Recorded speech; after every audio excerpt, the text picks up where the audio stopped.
The channel, subscribe now and see the videos of the development of the foregut and midgut. Now we will start with the hindgut.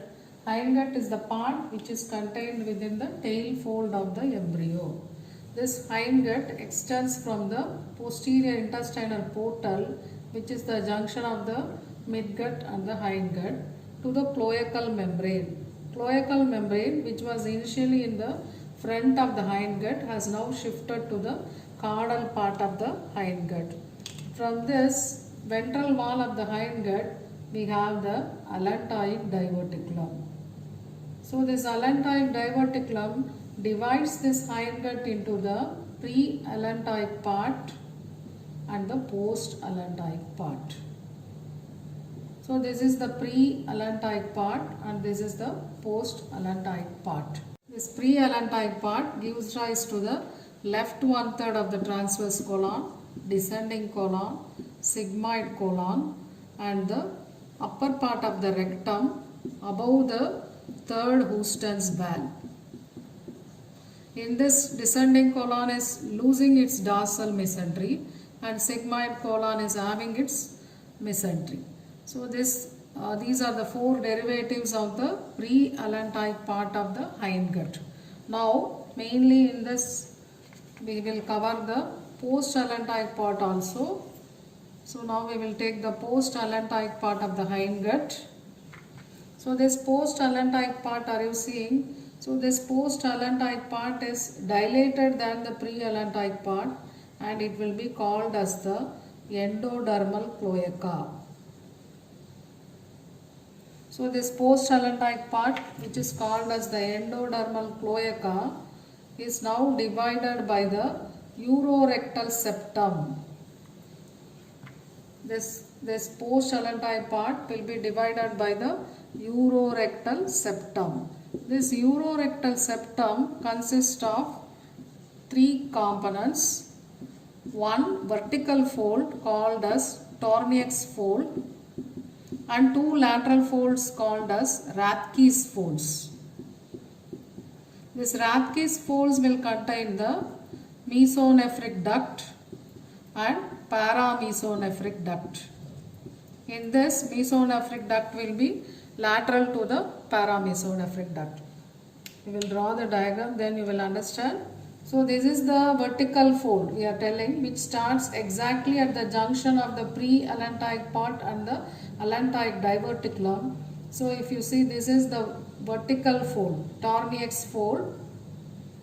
So this is when this urorectal septum is not meeting the cloacal membrane. Temporarily there is a communication between these two parts. That communication will be called as the cloacal duct. So this urorectal septum divides this endodermal cloaca into two parts. Dorsal part will be called as the primitive rectum. So this is the dorsal part, primitive rectum, and this part will be called as the primitive urogenital sinus. So now the endodermal cloaca has been divided by the urorectal septum, which is made of two folds we have told. This lateral fold, I will draw the another diagram, then you will understand. If you think this is the endodermal cloaca, which is now divided by this vertical fold already told, this is the lateral fold. These two folds are the RATHKE'S folds, which contain the two ducts in its fold. These are the mesonephric duct and the paramesonephric duct. So when this rectal, all these three folds fuse only, we have told this is the development of the primitive rectum dorsally and this is the primitive urogenital sinus ventrally. This primitive urogenital sinus ventrally will give rise to the mainly to the mucous membrane of the urinary bladder, mucous membrane of the urethra. So this is the primitive urogenital sinus. This primitive rectum will give rise to the lower part of the rectum below the third Houston's valve and upper part of the anal canal.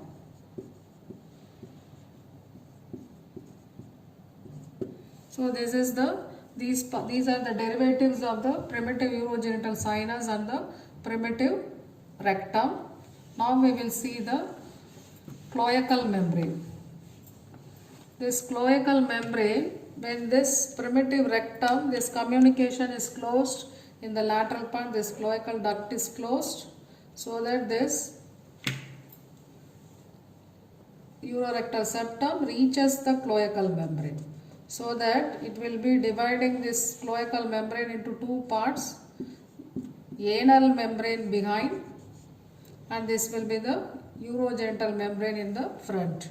When this urorectal septum meets this cloacal membrane, that is the formation of the perineal body.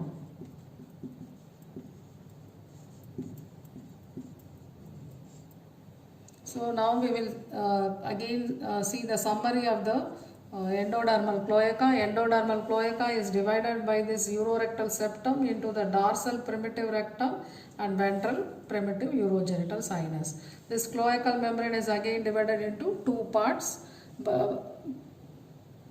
anal membrane behind and urogenital membrane front.